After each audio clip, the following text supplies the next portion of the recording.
జై తెలంగాణ. అందరికీ నమస్కారం. గౌరవనీయులు పెద్దలు, మరి అన్న ఇక్కడ రండి, శ్రీనివాస్ ఇక్కడ రా.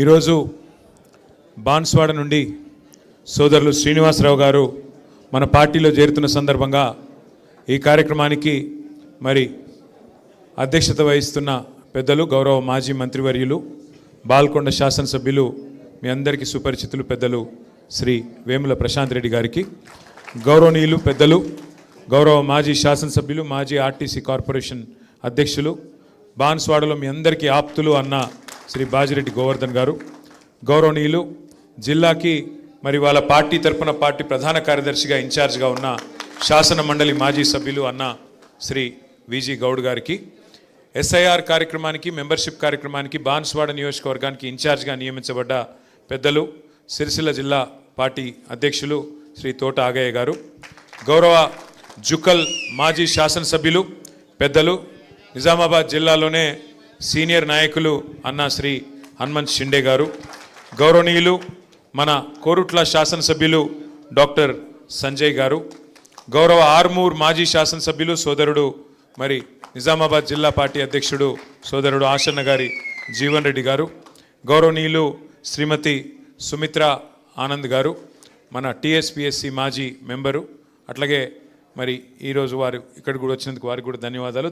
గౌరవనీయులు పెద్దలు మాజీ జెడ్పీటీసీ మా అన్నగారు రత్నకుమార్ అన్నగారు, అట్లాగే జిల్లా రైతు బంధు సంఘం మాజీ అధ్యక్షులు అన్న అంజిరెడ్డి గారు, అట్లాగే మా మున్సిపల్ మాజీ ఉపాధ్యక్షుడు సోదరుడు మరి ఉద్యమ బిడ్డ జుబేర్ గారు, అట్లాగే గౌరవనీయులు ఎల్లమంచలి శ్రీనివాసరావు గారు, పెద్దలు మీ అందరికీ ఆప్తులు మా అన్న వెంకటరెడ్డి గారు, అట్లాగే మరి నవీన్ గారు, తర్వాత రవి గారు కోటగిరి నుంచి, రాంబాబు గారు, గౌరవనీయులైన ముగ్గురు కౌన్సిలర్లు కూడా ఇక్కడ ఉన్నారు బాన్స్వాడ్ నుంచి, ఖలీల్ గారు, పర్వేజ్ గారు, మక్బూల్ గారు, మా తమ్ముడు రాజారాం యాదవ్ గారు, వెనకాల కూర్చున్న మా అలీ మస్కతీ గారు, మా ఎంఎన్ శ్రీనివాసరావు గారు, అట్లాగే మరి మేజర్ గ్రామ పంచాయతీల సర్పంచ్లు కూడా ఇక్కడికి వచ్చినారు, సోదరుడు ధర్మతేజ గారు, మా బీర్కూర్ సర్పంచ్ గారు మాధవరెడ్డి గారు, మరి గౌరవనీయులు సాయిరెడ్డి గారు, ఇంకా నేను ఎవరెవరి పేర్లు చెప్పలేదో వాళ్ళు జర మనసులనే తిట్టుకోండి, బయటికి తిట్టకండి అని కోరుతూ పేరు పేరున అందరికీ కూడా హృదయపూర్వకంగా నమస్కారం. మీ అందరికి కూడా ధన్యవాదాలు. సరిగ్గా 2 అవుతుంది, మీకు కూడా ఆకలి అవుతుంది నాకు తెలుసు. తిన్నారా లేదా? తినలే, మీటింగ్ అయినాకనా? మరి అందుకే ఎక్కువసేపు ఏం మీకు చెప్పేది ఏం లేదు, మీకు అన్ని విషయాలు తెలుసు. ఇక మీ బాన్స్వాడలా గులాబీ జెండా మీరు గతంలో ఎగిరేసినారు, గతంలో అక్కడ ఒక పెద్ద ఆయనని గెలిపించినారు. ఇక ఆయన పేరు మీకు తెలుసు, అన్నీ తెలుసు, నేను చెప్పాల్సిన అవసరం లేదు. సింపుల్గా చెప్పాలంటే గాచారం బాగలేకనే పోచారం వేరే దాయిలో పోయిండు, గంతే, ఏం లేదు. గాచారం బాగలేదు ఆయనకు. ఎవడన్నా తెలిసి మునిగే పడవ ఎక్కుతాడా అసలు? నాకు అర్థం కాదు. ఆ కాంగ్రెస్ అనేది ఉంటుందా అసలు? ఉండే పార్టీ గన్లో పోయి ఇక నేను మొదలు పుట్టుక కూడా నాది కాంగ్రెస్లో పుట్టినా అని చెప్పి డైలాగులు కొట్టి అందులో పడ్డాడు. పడి ఇవాళ గిలగిలా కొట్టుకునే పరిస్థితి. కుడితిలో పడ్డ ఎలక కదా కొట్టుకున్నట్టు ఇవాళ మింగలేక కక్కలేక ఈ వయస్సులో ఏం కర్మాది నాకు అర్థం కాదు. ఏ పార్టీలో ఉన్నారో కూడా చెప్పుకోలేని పరిస్థితి. నిన్న మొన్నటిదాకా స్పీకర్గా పనిచేసిన పెద్ద మనిషికి ఇలా ఏ పార్టీలు ఉన్నవా అంటే చెప్పలేని పరిస్థితి. ఇంతకంటే అవస్థ అవసరం ఆ పెద్ద మనిషికి. అందుకే నేను మీకు చెప్పేది ఒకటే, ఎలక్షన్ ఎప్పుడొచ్చినా, ఎలక్షన్ ఏ రోజు వచ్చినా పోచారం శ్రీనివాసరెడ్డి గారిని ఓడగొట్టడమే లక్ష్యంగా మనం పనిచేద్దాం. ఖచ్చితంగా కాంగ్రెస్ను బొందబెట్టాలి. పోచారం శ్రీనివాసరెడ్డి గారు దేవుని మీద ఒట్టేసి ఏదైతే మాట తప్పిండో, తెలంగాణ తిరుమల కేసీఆర్ గారు ఇచ్చిన నిధులతో ఆ రోజు కేసీఆర్ గారు స్వయంగా వచ్చి తెలంగాణ తిరుమలలాగా డెవలప్ చేస్తా అంటే బ్రహ్మాండంగా కోట్లాది రూపాయలు నిధులు ఇచ్చిండు. ఆ రోజు ఏం చెప్పిండు ఆ పెద్ద మనిషి? నీ బొందిలో ప్రాణం ఉన్నంత వరకు మీతోనే ఉంటా అన్నాడు. మరి అలా ఏమైంది? ఏం అవసరం వచ్చింది? దేవుడి మీద ఒక రేవంత్ రెడ్డి ఒట్లు పెట్టి మోసం చేస్తాడు అనుకున్నా, పోచారం గారు కూడా మోసం చేసిండు. రేవంత్ రెడ్డి గారి గురించి మనకు తెలియాల్సి, మీకు తెలుసు ఆయన ఒక చిచోరాగాడు, ముఖ్యమంత్రి కాదు, మన్ను కాదు, ఒక చిచోరా. ఏం మాట్లాడతాడో తెలియదు, ఎప్పుడేం ముడతాడో తెలియదు, ఎక్కడేం మాట్లాడాలో తెలియదు. ఒక చిచోరాగాడు మన కర్మ బాగలేకి అలా ఈ రాష్ట్రానికి ముఖ్యమంత్రి అయిండు. ఢిల్లీకి మూటలు పంపుతాడు, నెలకు ఒకసారి పోతాడు, రెన్యువల్ టప్పా వేయించుకుంటాడు, వస్తాడు. ఆయనకి ఇంకేం ఎరకలేదు కదా, ఒకటే ఎరక, పైసలు దోసుకోవాలి, ఇక్కడ తీసుకొని మూటలు కట్టాలి, మరి తీసుకుపోయి ఢిల్లీలో రాహుల్ గాంధీకి పెట్టాలి, దండం పెట్టాలి, టప్ప కొట్టించుకోవాలి, మళ్ళీ రావాలి. ఏం చేసిండు 2.5 ఏళ్ళల్లో? ఒక 4 పనులు చెప్తాడా? చెప్పే ముఖం ఉందా? రెండే వచ్చి ఆయనకు తిట్లు ఒట్లు. తెల్లారలేస్తే మైక్ ఇస్తే కేసీఆర్ని తిడతాడు, లేదంటే దేవుని మీద ఒట్టంటాడు. మొన్న సిగ్గు లేకుండా చెప్తుండు భద్రాచలం రాముడి మీద ఆననట. ఇదివరకు పెట్టిన ఓట్లు సరిపోలేదా?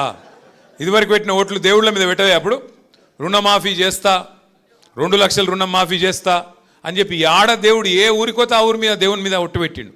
భద్రాచలం పోతే రాముని మీద ఒట్టు, యాదగిరిగుట్ట పోతే లక్ష్మీనరసింహస్వామి మీద ఒట్టు, అటు అటు మన ఆలంపూర్ పోతే జోగులాంబ మీద ఒట్టు. ఇప్పుడు దేవుళ్ళందరూ తలకాయ పట్టుకున్నారట, వీడెక్కడ దొరికిండ్రా మాకు మాయంబడబడ్డాడని.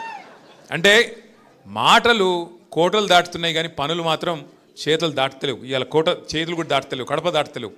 అంటే వాస్తవం ఏంది అంటే ఈ 2.5 ఏళ్లలో ఏం జరిగింది అంటే, వాస్తవం కేసీఆర్ గారి ప్రభుత్వంలో రైతుకు కడుపుల సల్లగదలకుండా అన్నీ మీరు ఎక్కడున్నోళ్ళకి అక్కడికే వచ్చేది.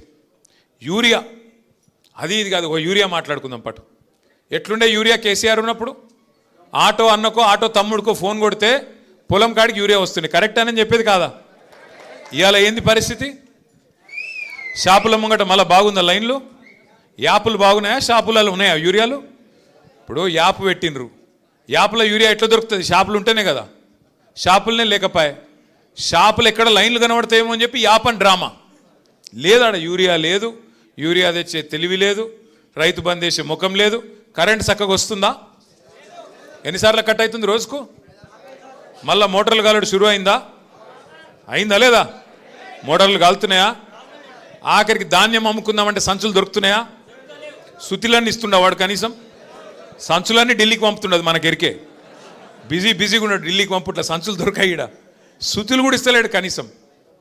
రైతు బంధు 4 సార్లు ఎగ్గొట్టిండు, యాదుకున్నదా లేదా? అది కూడా మర్చిపోయిరా. మరి ఇవన్నీ మర్చిపోయి మళ్ళీ పోచారంని గెలిపిద్దామా? బాన్స్వాడలా కేసీఆర్ను మోసం చేసింది మర్చిపోదాం, రైతుకు వెన్నుపోటు పొడిచింది మర్చిపోదాం, రైతు బంధు 4 సార్లు ఎగ్గొట్టింది మర్చిపోదాం. ఇవన్నీ మర్చిపోయి రేవంత్ రెడ్డిని కాంగ్రెస్ను మళ్ళీ గెలిపించేంత చైతన్యం లేదా మనకు బాన్స్వాడలా? వాళ్ళు ఊహించుకుంటున్నారు రేవంత్ రెడ్డి ఆయన పార్టీ వాళ్ళు ఏమని, ఆఖరి 6 నెలలకు మళ్ళీ ఏదో కళ్ళబొల్లి కబుర్లు చెప్పి ఏదో కథలు చెప్తే మళ్ళీ ఆగమవుతారు. అమాయకులు తెలంగాణ గ్రామీణ ప్రాంతాల్లో ఉండే రైతులు ఒకసారి మోసం చేసినాం, మళ్ళా మోసం చేస్తాం అని చెప్పి నమ్మకంగా ఉన్నాడు. ఇవాళ 2 లక్షల రుణమాఫీ చేస్తా అన్నాడు. కనీసం 30-40% అయిందా? అది అయిందా కాలేదా? వాస్తవంగా నేను అడిగిన ఆయన అసెంబ్లీలోనే, అయ్యా రేవంత్ రెడ్డి గారు అక్కడ ఇక్కడ కాదు, నీ సొంత ఊరు కొండారెడ్డిపల్లె, ఆడికంటే ఆడికోతాం, లేదా నీ నియోజకవర్గం కొడంగల్, ఒక్క ఊర్లో చూపెట్టన్నా, ఒక్క ఊర్లో చూపెట్టు 100% రుణమాఫీ అయినట్టు నేను రాజీనామా చేసి శాశ్వతంగా పోతా అని చెప్పిన. దమ్ము లేదు. నిజాయితీ గల్లోడైతే ఒప్పుకోవాలి, దమ్ము లేదు. ఎందుకు? ఆయనకి ఎరికే కాలేదని. కానీ మాటల పైకి ఏందేందో చెప్తాడు. ఎన్ని మాటలు చెప్పిండు? 100 రోజుల్లో 6 గ్యారంటీలు అన్నాడు. చేసిండా? 100 రోజుల్లో 6 గ్యారంటీలు. ప్రతి కుటుంబానికి 2.5 లక్షల రూపాయలు సంవత్సరానికి ఇస్తా అన్నాడు. ఏమేం చెప్పిండు కథలు? అత్తకు 4,000, కోడలకు 2,500. లగ్గం చేసుకుంటే కేసీఆర్ లక్షిస్తుండు, నేను తులం బంగారం ఇస్తా. ఆడపిల్లలు చదువుకుంటే స్కూటీలు ఇస్తా. రైతుకు రైతు భూ యజమాని మాత్రమే కాదు, కౌలు రైతుకు ఎంత ఇస్తా అన్నాడు? ఎకరానికి ఎంత?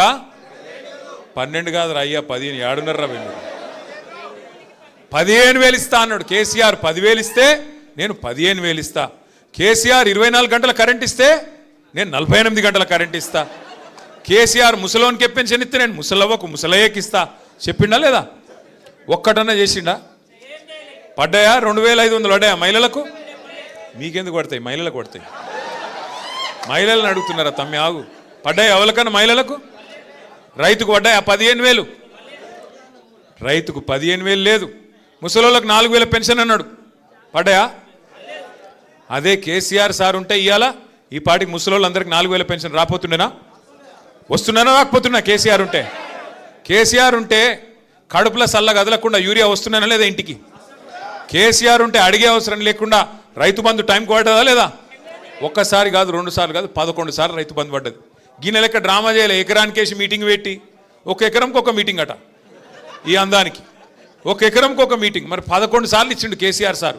ఎన్ని లక్షల ఎకరాలకు ఇచ్చిండు, ఎన్ని కోట్ల ఎకరాలకు ఇచ్చిండు, ఎన్ని మీటింగులు పెట్టాలి మరి? గసంటోడు ఇలా మనకు దొరికిండు. ఇక పోని మీటింగ్ పెడితే ఒక్కటన్నా మంచి మాట మాట్లాడచ్చు కదా, ఒక్కటి ఏం లేదు.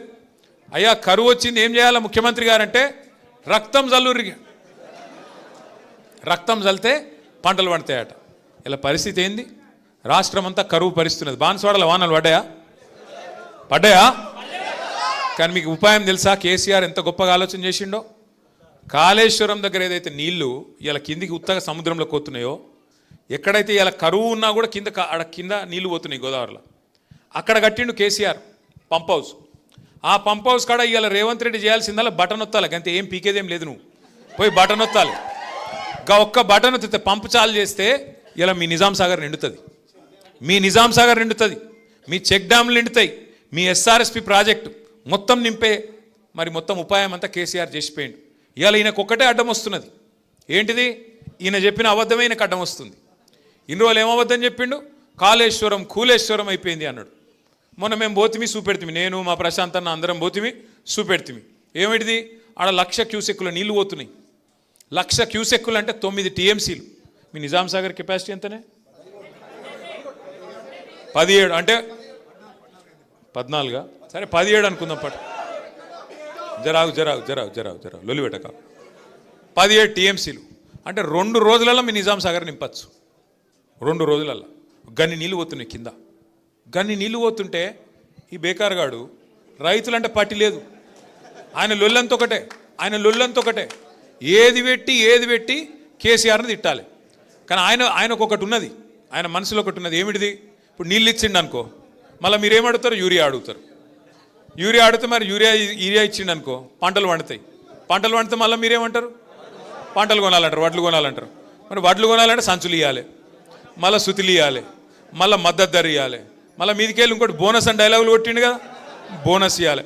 ఈ అమ్మాయి లొల్లంత ఎందుకు? నీళ్ళు ఇవ్వకపోతే సపరేట్గా మొత్తం బంద్ అవుతుంది అని చెప్పి నీళ్ళు బంద్ పెడతాను. అసలు కదా గది. ఆయన నీళ్ళు ఇవ్వకపోతే కారణం ఏంటంటే మొత్తం వ్యవస్థ మంచిగానే ఉన్నది. కాళేశ్వరంలో ఒక్క మేడిగడ్డ బరాజులో 2 పిల్లర్లు కుంగినాయి. ఆ 2 పిల్లర్లు కుంగితే 31 నెలల నీకు సుతారాలు దొరుకుతలేరా? మేస్త్రీలు దొరుకుతలేరా? సిమెంటు లేదా? ఏం కమ్మి పడ్డది ముఖ్యమంత్రికి? 31 నెలలు అయింది కదా.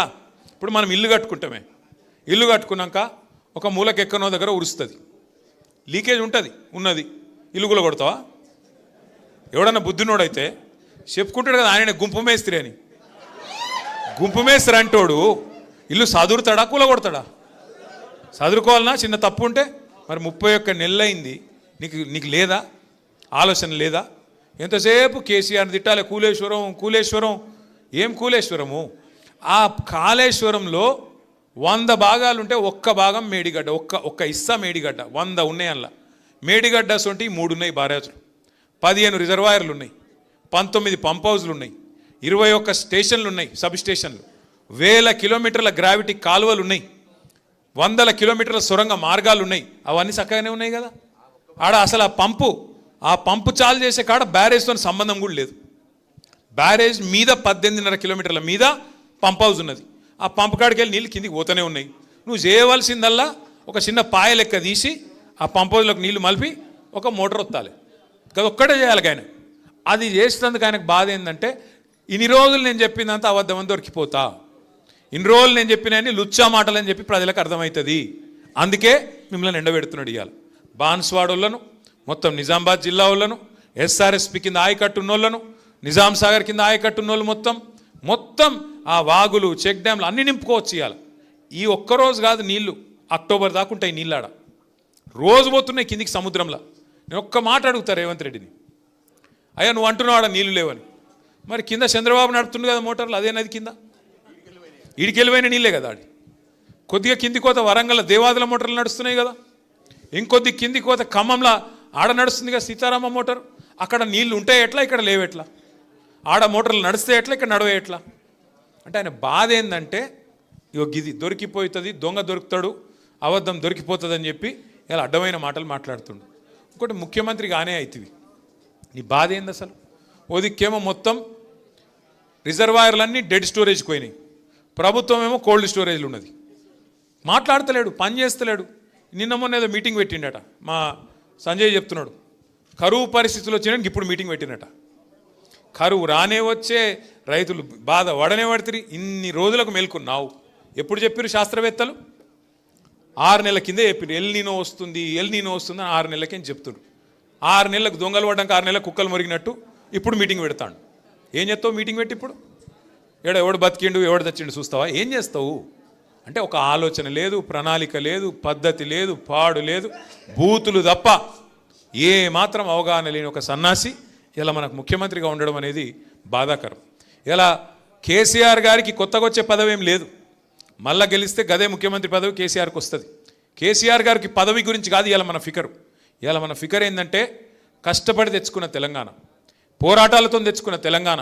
మీ బాన్స్వాడలో కూడా మీరు ఊరు వాడ ఏకం చేసి ఆ రోజు జేఏసీలు కట్టి ఎక్కడోళ్ళు అక్కడ మన టీఆర్ఎస్ వాళ్ళు జెండా ఎగిరేసి బ్రహ్మాండంగా ఆ రోజు కొట్లాడి ఆఖరికి సావుకు తెగించి మన నాయకుడు 11 రోజులు నిరాహార దీక్ష చేసి సావు నోట్లో తలబెట్టి తెచ్చిన తెలంగాణ ఇలా తెరలైతుంది. దాన్ని పాడు చేస్తున్నాడు. గది మన బాధ. గట్లాంటి తెలంగాణని ఇలా బాగా చెడగొడుతుంటే, అట్లాంటి తెలంగాణని ఇలా తెరలు చేస్తుంటే చూడలేక ఉండబట్టలేక మేమందరం పోయినాం కన్నెపల్లి కాడికి. ఆడ నీళ్లు పోతున్నాయి. చూపెట్టిన ముఖ్యమంత్రికి, అయ్యా నీకు అంతగానం కోపం ఉంటే మా మీద కేసులు పెట్టు, ఇంకో 2 ఎక్కువ పెట్టుకో, కానీ రైతులకైతే నిల్లి అన్నాం. ఏమంటాడు? రక్తం పోయిర్రి, రక్తం. మా ప్రశాంత్ రెడ్డి అని ఏం చేసిన ఎరికేనా? నీ అమ్మనికి రక్తమే కావాలంటే తీసుకోరపోయిన రక్తం కూడా ఇచ్చిండు. తీసుకుపోయి ఏం చేసిండు? ఆ ఎస్ఆర్ఎస్పీలకు నీళ్లు నింపే ముప్కల్ అని ఒక పంప్ హౌస్ ఉంటుంది. ఆ ముప్కల్ పంప్ హౌస్ దగ్గర వేయండు, రక్తం పట్టుకునే వేయండు. అక్కడ సూపరింటెండెంట్ ఇంజనీర్ ఉన్నాడు. ఇగో మీ ముఖ్యమంత్రి అడుగుతున్న కదా రక్తం, ఇగో తీసుకోరాబాయ్ మాకైతే నీళ్ళు అని చెప్పి ఆ సూపరింటెండెంట్ ఇంజనీర్కి ఇచ్చి వచ్చిండు. మరి ఏం చేయాలి? ఇక ఏం చేయాలి? రక్తం ఇవ్వమంటే రక్తం ఇస్తా అంటిమి, తెలంగాణ కోసం ప్రాణమే ఇస్తా అంటిమి, ఇంకేం చేయాలి? గిసొంటోడు అందుకే పిచ్చోని చేతుల రాయి లెక్క ఇవాళ రాష్ట్రంలో పరిపాలన మారిపోయింది. ఒక్క వర్గం ఈ రాష్ట్రంలో రైతు కావచ్చు, మహిళలు కావచ్చు, అట్లాగే యువకులు కావచ్చు, ఎవ్వరు కూడా కుషలేరు. యువకులను మోసం చేసిండు. 2 లక్షల ఉద్యోగాలు అన్నాడు. మొదటి సంవత్సరంలో 2 లక్షల ఉద్యోగాలు ఇస్తా అన్నాడు. ఇచ్చిండా? మరి 10,000 ఉద్యోగాలు కూడా ఇవ్వలే. ఎన్ని జూట మాటలు అంటే, నేను అడిగిన రేవంత్ రెడ్డిని, అరే మందికి పుట్టిన బిడ్డలు మా బిడ్డలను ఎన్ని రోజులు చెప్పుకుంటావురా? కేసీఆర్ ఇచ్చిన ఉద్యోగాలు నీ ఉద్యోగాలు ఎట్లా చెప్పుకుంటావు? సిగ్గులేదా నీకు? 70,000 ఉద్యోగాలు ఇచ్చినట్టు నువ్వు రుజువు చేస్తే, 70,000 ఉద్యోగాల నోటిఫికేషన్ నువ్వే ఇచ్చినావు, నువ్వే ఉద్యోగాలు ఇచ్చినావు అని రుజువు చేస్తే నేను రాజీనామా చేస్తా అని చెప్పిన. దానికి కూడా మళ్ళీ ఏదో పిసపిస మాటలు తప్ప ఒకటి సొక్కం మాట లేదు. ఇక కొత్తగా ఒకటి నేర్చుకున్నాడు ఈ మధ్యన. ఏమైనా రేవంత్ రెడ్డి 100 రోజులనే అన్ని చేస్తా అంటివి, 3 నెలలనే మొత్తం చేస్తా అంటివి కదా, ఏమైనా అంటే కొత్తగా నేర్చుకున్నాడు ఒక కథ. ఏమంటుండి ఇప్పుడు? ఎక్కడన్నా ప్రపంచంలో ఎంత కండలు తిరిగిన పహల్వానైనా 3 నెలలనే పిల్లలు పుట్టిస్తాడా? మాకు తెలియదారా నాయన 3 నెలల పిల్లలు పుట్టరని?